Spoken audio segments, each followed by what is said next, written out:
Good good morning sir. हाँ, तो हमारा जो टॉपिक है this is stress management.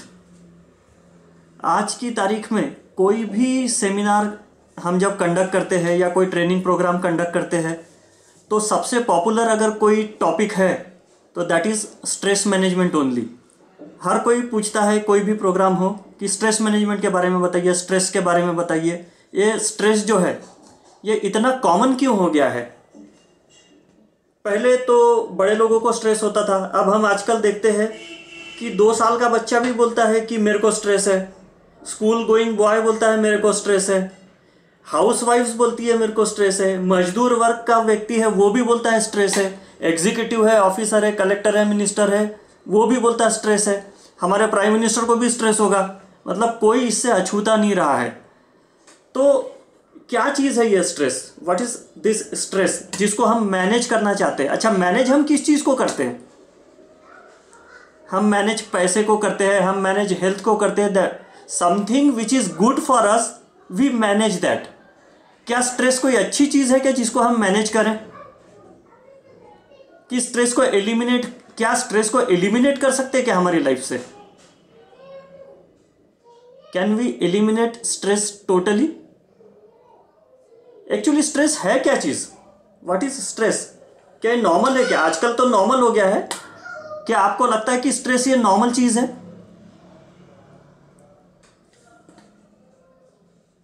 Stress, आपकी बिलीफ क्या है स्ट्रेस के बारे में? स्ट्रेस मतलब समथिंग इज नॉट ओके और some discomfort is there inside me और मैं सिचुएशन के कंट्रोल में नहीं हूं। स्ट्रेस कब आता है? जब आपको लगता है कि कुछ तो ओके नहीं है, आप सिचुएशन के कंट्रोल में नहीं है और some abnormal happening inside, that is stress. उसको हम स्ट्रेस बोलते हैं। तो why do we create stress? Stress आता नहीं है, स्ट्रेस को हम क्रिएट करते हैं। Means something, stress is something we create.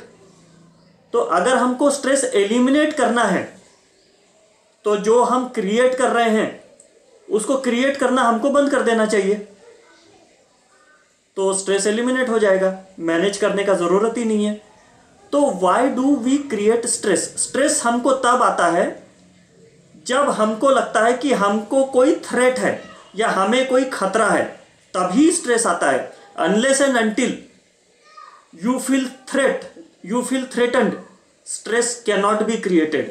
तो जो भी सिचुएशन आपके साथ में हो रही है, अगर आप उसके कंट्रोल में नहीं है और आपको लगता है कि यू आर बीइंग थ्रेटन्ड, तो आप स्ट्रेस को क्रिएट कर लेंगे। तो थ्रेट क्या चीज़ है जिसकी वजह से स्ट्रेस हम क्रिएट कर रहे हैं? मैं बार बार बोल रहा हूं, स्ट्रेस को हम क्रिएट कर रहे हैं। स्ट्रेस ऑटोमेटिकली नहीं आता है, stress is something we create. तो स्ट्रेस को हम क्रिएट करते हैं बिकॉज वी फील थ्रेटन्ड। अब थ्रेटन्ड मतलब हमको लगता है कि कोई खतरा है। अब थ्रेट जो है ये 2 टाइप के होते हैं। एक तो होता है रियल थ्रेट जहां मैं सच में खतरे में हूं। दूसरा होता है परसीव्ड थ्रेट, मतलब मुझे लग रहा है कि मैं थ्रेटन्ड हूं, मैं खतरे में हूं, लेकिन एक्चुअली मैं नहीं हूं। रियल थ्रेट जो है वो 1% से 2% होता है जो कि रियल थ्रेट है। मेरी जान को खतरा है, मैं रियली बहुत बड़े ट्रबल में हूं, दैट इज रियल थ्रेट। और वहां पे स्ट्रेस आना तो अंडरस्टैंडेबल भी है। लेकिन 98% ऑफ टाइम्स जिस चीज को हम थ्रेट बोल रहे हैं वो थ्रेट है ही नहीं, होता ही नहीं है, that is only perceived threat. तो जो थ्रेट है फिजिकल है, that can be real, but all emotional threats, all emotional threats are perceived threats। all emotional threats are perceived threat। हमें लग रहा है कि वो थ्रेट है लेकिन एक्चुअल में वो थ्रेट होता नहीं है। then why do we create stress? we create stress because of our own wrong perceptions। once again I repeat, हम स्ट्रेस को क्रिएट करते हैं क्योंकि हमारे माइंडसेट में हमने परसीव्ड थ्रेट को रियल थ्रेट मान दिया होता है। Our own wrong perceptions। दूसरा कारण है कि हम स्ट्रेस को क्रिएट कर लेते, we focus on problems rather than solutions. हमारे लाइफ में प्रॉब्लम है, हम उस पे फोकस करने लग जाते हैं और हम सॉल्यूशंस पे फोकस नहीं करते, और जितना हम प्रॉब्लम पे फोकस करते हैं हमारे स्ट्रेस का लेवल बढ़ता चला जाता है, बढ़ता चला जाता है और बढ़ता चला जाता है। तो we should be focusing on solutions rather than focusing on the problem. तीसरा कारण है too much expectations. Too much expectations, हम बहुत उम्मीदें बांध लेते हैं और जब उम्मीदें पूरी नहीं होती है तो हमें तनाव आता है। One more reason is sense of competition और सेंस ऑफ कंपैरिजन। जब हमने ये जानना चाहिए कि हमारा कंपटीशन हम खुद हैं, हमारा किसी के साथ कोई कंपटीशन नहीं है, और हम जो भी हैं हम यूनिक है, हमें अपना कंपैरिजन किसी से करने की ज़रूरत नहीं है। जब हम सेंस ऑफ कंपटीशन को ख़त्म कर देंगे, जब हम अपने आप का कंपैरिजन दूसरों से ख़त्म कर देंगे, तो हमारा स्ट्रेस का लेवल ऑटोमेटिकली नीचे आ जाएगा। पोस्ट ट्रॉमेटिक स्ट्रेस डिसऑर्डर ये कारण है स्ट्रेस का, एंजाइटी और वरी ये कारण है स्ट्रेस का। तो हम अगर इनको एलिमिनेट कर देंगे तो हमारे लाइफ से स्ट्रेस भी एलिमिनेट होना शुरू हो जाएगा। तो जनरली स्ट्रेस क्रिएट होता है जब हमें लगता है कि हमारी लाइफ का और हमारे सिचुएशन का कंट्रोल एक्सटर्नल है, हमारे हाथ में नहीं है, तो स्ट्रेस आएगा। तो locus of control, when we perceive that locus of control is external, we create stress. When locus of control is internal, stress is eliminated. तो स्ट्रेस को मैनेज करना या एलिमिनेट करना बहुत ज़रूरी है, बिकॉज अगर स्ट्रेस को मैनेज नहीं किया या एलिमिनेट नहीं किया तो what is going to happen? Number 1, your health will suffer. आपका स्वास्थ्य खराब होने लगेगा।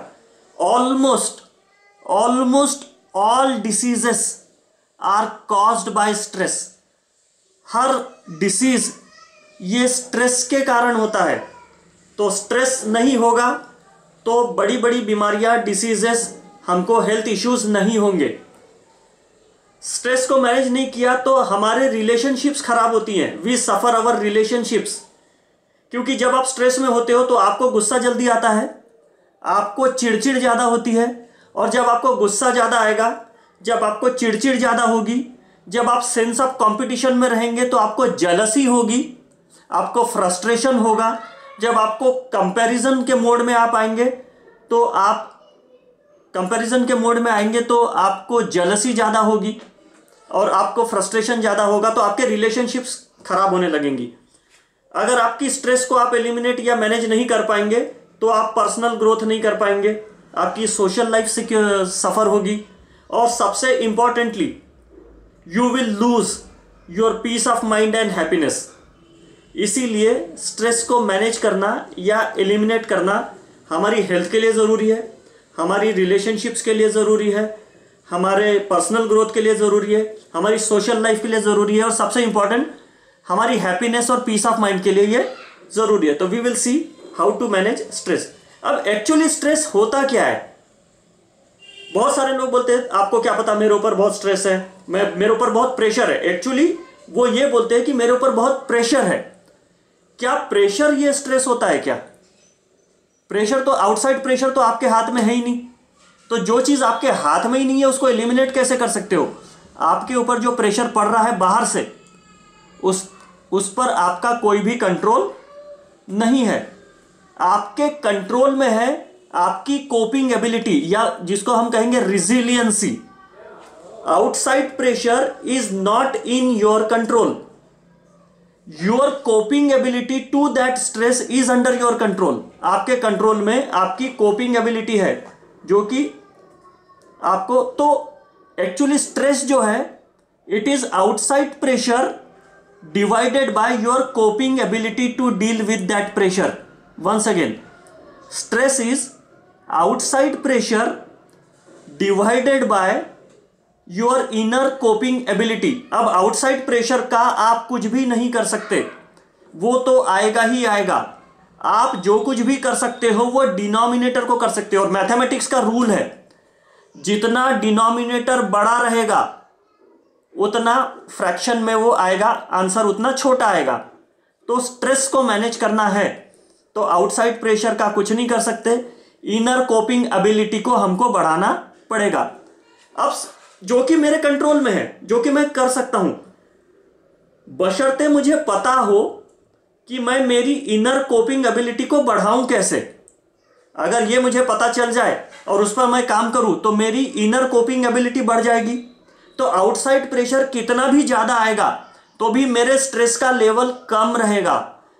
अब इनर कोपिंग एबिलिटी जनरली कैसे बढ़ाएंगे आप? नंबर 1, आपकी जो लाइफस्टाइल है वो हेल्दी होनी चाहिए। आपकी लाइफस्टाइल हेल्दी होनी चाहिए। What is a healthy lifestyle? जिनकी लाइफस्टाइल हेल्दी होती है वो स्ट्रेस को अच्छी तरह कोप अप कर पाते हैं, मैनेज कर पाते हैं, इवन एलिमिनेट कर पाते हैं। तो number 1 thing is your food. आप क्या खाते हैं, कब खाते हैं, कैसे खाते हैं, कितना खाते हैं, ये मैटर करता है। बिकॉज एक हेल्दी पर्सन ही स्ट्रेस को बेटर मैनेज कर सकता है, अनहेल्दी पर्सन स्ट्रेस को बेटर मैनेज नहीं कर सकता है। देन मेक श्योर कि आप क्या खा रहे हो, कब खा रहे हो, कितना खा रहे हो, कैसे खा रहे हो। That is one thing. Second thing is exercise. Healthy lifestyle का एसेंशियल पार्ट है आपकी बॉडी का मूवमेंट।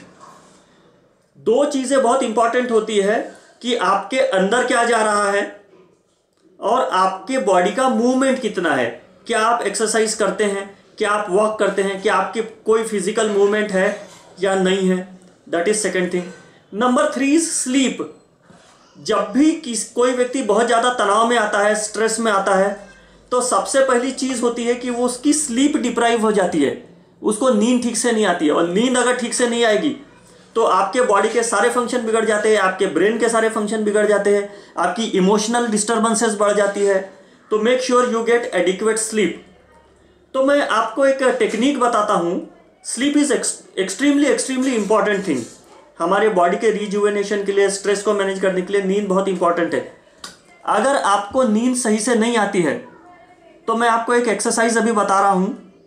आप रात को सोने से पहले बिस्तर पर बैठकर इस एक्सरसाइज को कीजिएगा तो आपको नींद बहुत अच्छे से आएगी, सारी रात आपको नींद आएगी। तो वो एक्सरसाइज करने के लिए मैं मेरा वीडियो ऑन करता हूँ थोड़ी देर के लिए, सो दैट आप उसको देख सकेंगे। मैं वीडियो ऑन करता हूँ। हाँ, तो अभी मैं वो एक्सरसाइज बताता हूँ। जब आप बिस्तर पर सोने को जाएंगे तो इस एक्सरसाइज को बोलते हैं 4-7-8 ब्रीदिंग मेथड। 4-7-8 breathing method. अब ध्यान से सुन लीजिए। 4 काउंट तक इनहेल करना है। Inhale for the count of 4। 7 count तक सांस को रोक कर रखना है। 7 काउंट तक सांस को रोक कर रखना है। और 8 काउंट तक एक्सेल करना है एक स्पेसिफिक तरीके से। तो मैं आपको वो करके दिखाता हूं, जो आपको सोने से पहले करना है और केवल 8 बार करना है, इससे ज़्यादा बार नहीं करना है। तो मैं आपको बताता हूं। तो आई एम ब्रीदिंग इन 1 2 3 4। तो 4 गिनने तक मैंने सांस अंदर ली। 7 गिनने तक मैं सांस को रोक कर रखूंगा।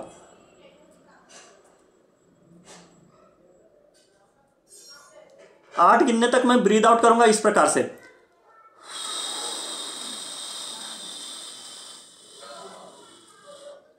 ऐसे, लाइक दिस।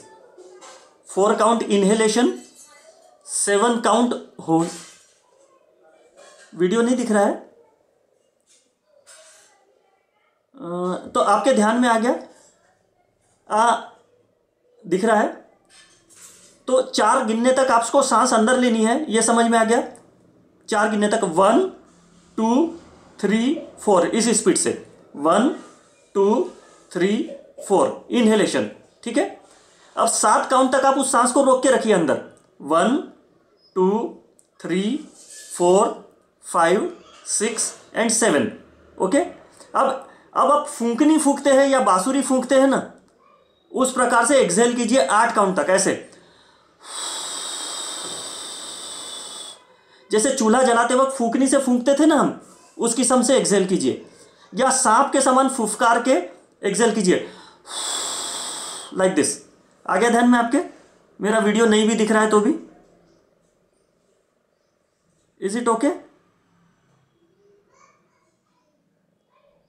हाँ, तो 4 count inhalation, 7 count hold and 8 count exhalation like this. ऐसा आपको 8 बार करना है और सो जाना है। आप देखेंगे कि आपकी स्लीप बेटर हो गई। और जब भी आप ज्यादा तनाव में आते हैं तब भी आप इस एक्सरसाइज को करेंगे तो आपका तनाव 90 सेकेंड्स में खत्म हो जाएगा।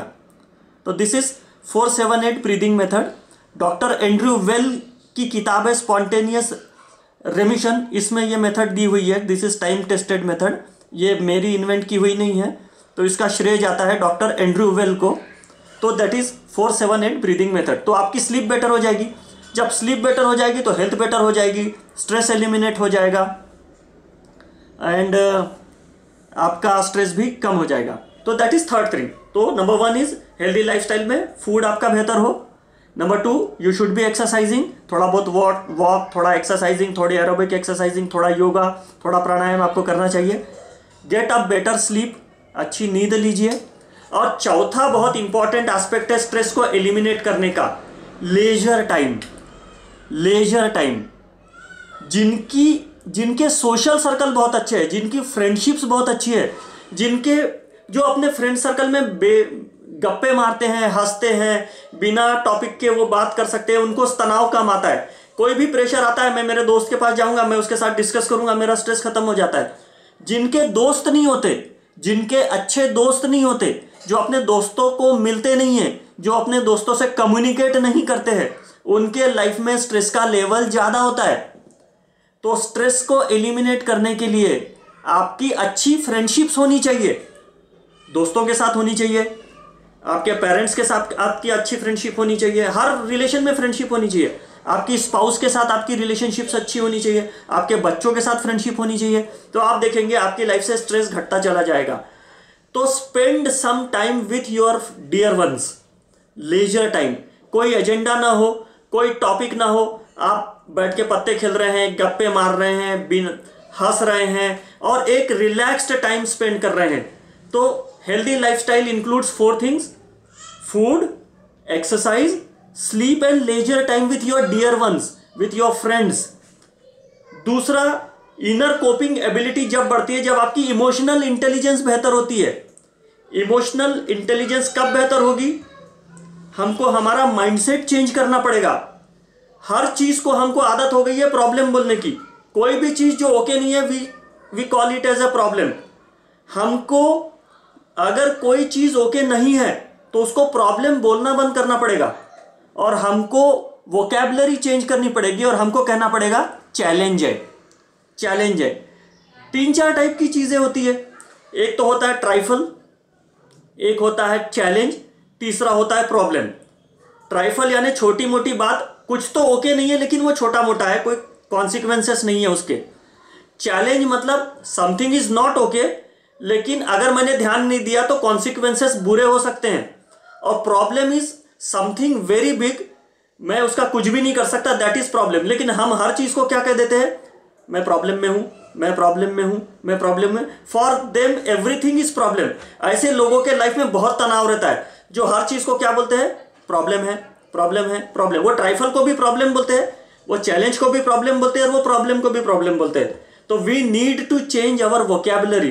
तो हमको, और हमारी लाइफ में अगर कोई बात अच्छी नहीं हो रही है तो हमको ये सोचना है कि ये मेरे लाइफ में something is not okay with my life, with me, something is not okay. What it is trying to teach me, ये मुझे कुछ सिखाना चाह रहा है। मेरा लॉस हो गया, ये मुझे कुछ सिखाना चाह रहा है। मेरे रिलेशनशिप्स खराब हो रहे हैं, ये मुझे कुछ सिखाना चाह रहा है। मेरा ऑफिस में काम ठीक से नहीं हो रहा है, कुछ तो मुझे सीखने की जरूरत है। मीन्स कोई बात मेरे लाइफ में हो रही है, वो मुझे कुछ सिखाने के लिए हो रही है, और जब तक मैं वो सीखूंगा नहीं वो होती रहेगी, और जब मैं वो सीख लूंगा तो वो लाइफ से एलिमिनेट हो जाएगी। तो always ask yourself, something is not okay, what it is trying to teach me. जब हमारा परसेप्शन हम बदल लेंगे तो हम स्ट्रेस के लेवल को नीचे ले आएंगे। Then when you practise spirituality, stress eliminate होता है। व्हेन यू प्रे, प्रेयर से भी स्ट्रेस एलिमिनेट होता है, रिलीजियस प्रैक्टिसेस से स्ट्रेस एलिमिनेट होता है या कम होता है। अब प्रेयर इज वेरी इंपॉर्टेंट। क्या आप लोग किसी हायर पावर में विश्वास करते हैं कि कोई तो है? Do you believe in God? Do you believe in praying? क्या आपका प्रेयर में विश्वास है? अब देखिए, क्या प्रेयर से फायदा होता है? क्या प्रेयर से फायदा होता है? आपने पीके पिक्चर देखा क्या? मेरा कहना है कि प्रेयर से फायदा होता है। Have you seen the movie PK? वो बोलता है कि रॉन्ग नंबर लग रहा है, रॉन्ग नंबर लग रहा है, गॉड के पास आपकी बात नहीं जा रही, जाएगी तो वो फुलफिल होगी। तो एक ऑथर है ग्रेग ब्रैडन करके, ही वॉज अ साइंटिस्ट। उसने प्रेयर पे 20-22 साल रिसर्च की और एक बुक लिखी, the lost mode of prayer. अगर आपको वक्त मिले तो आप ये किताब को पढ़िएगा, the lost mode of prayer, written by Gregg Braden, GREGGBRADEN, Gregg Braden. इसमें इसने प्रेयर के 5 टाइप बताए हैं। उसने बोला कि पूरी दुनिया में, ग्रेग ब्रैडन ने ये किताबें पढ़कर रिसर्च नहीं की, वो हर कल्ट में, हर कम्युनिटी में जाकर स्वयं रहा, 6-6 महीना, 1-1 साल रहा, और उसने ऑब्जर्व किया कि लोग प्रे कैसे करते, प्रार्थना कैसे करते हैं, और किनकी प्रार्थना से रिजल्ट मिलता है, किनकी प्रार्थना से रिजल्ट नहीं मिलता है। तो उसने बाद में ऑब्जर्व किया कि लोग 5 तरीकों से प्रे करते हैं, जिसमें से एक तरीका बहुत इफेक्टिव है, 4 तरीके इफेक्टिव नहीं है। तो उसने वो जो 5 टाइप है, मैं आपको बताता हूं शॉर्ट में कि किस प्रकार से लोग प्रे करते हैं और उनको रिजल्ट क्यों नहीं मिलता। बिकॉज 99.9% लोग प्रेयर ही गलत ढंग से करते, तो उनका रॉन्ग नंबर लगता जाता है, इसलिए उनको रिजल्ट मिलता नहीं है। तो पहली टाइप को प्रेयर को उसने कहा था कॉलक्वियल प्रेयर। कॉलक्वियल प्रेयर, ये रॉन्ग नंबर प्रेयर है। मेरी चाबी गुम गई, मैं बोल रहा हूँ भगवान मेरी चाबी मिल जाए, अगली बार ठीक से रखूंगा। मेरे कोई गोल्ड की कोई चीज़ घूम गई, कीमती चीज़ कोई घूम गई, मैं बोलता हूँ भगवान मेरी चीज़ इस बार मिल जाए, मैं अगली बार ठीक से रखूंगा। This is called colloquial prayer. ये रॉन्ग नंबर है, इससे कोई फायदा नहीं होता है। सेकेंड प्रेयर को उसने कहा पिटिशनरी प्रेयर। पिटिशनरी प्रेयर, ये प्रेयर ऐसी होती है कि जहां हम गॉड के साथ डीलिंग करते हैं। गॉड ने पूरा ब्रह्मांड बनाया, हम यहाँ पर धरती पर खाली हाथ आए थे, जाना भी खाली हाथ है, हमको जो मिला यहीं से मिला, उसी का दिया हुआ मिला।